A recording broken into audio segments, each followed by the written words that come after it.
ఇక అమరావతి నిర్మాణానికి ఏపీ ప్రభుత్వం కట్టుబడి ఉందన్నారు మంత్రి నారాయణ. న్యాయపరమైన అంశాలు దాటుకుని నెలాఖరులోగా టెండర్ పూర్తవుతుందన్నారు. ఈ నెలాఖరులోగా టెండర్స్ పిలిచి వర్క్ ప్రారంభిస్తామన్నారు. గత ప్రభుత్వం అమరావతిని పక్కన పడేస్తుందని, కూటమి వచ్చాక ఈ 6 నెలల్లో అనేక అడ్డంకులు తొలగించామన్నారు.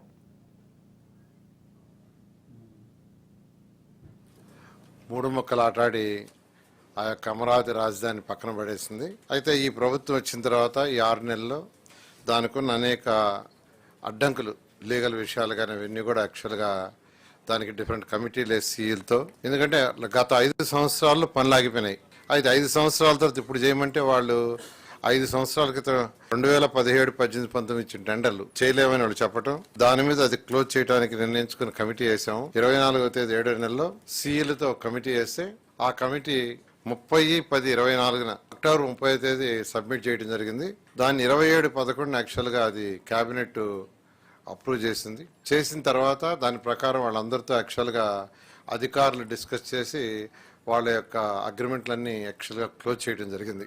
7,391 కోట్ల 65 లక్షల వర్క్ మిగిలింటే, అంటే అప్పుడు 2014-19లో పిలిచిన టెండర్లలో ఇంతవరకు మిగిలింది.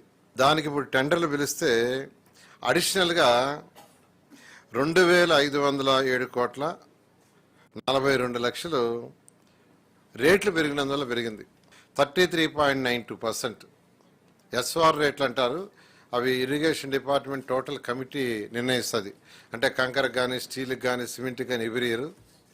దాని ప్రకారం ఇప్పుడు వేస్తే 2,507 కోట్ల 42 లక్షలు, అంటే 33.92%.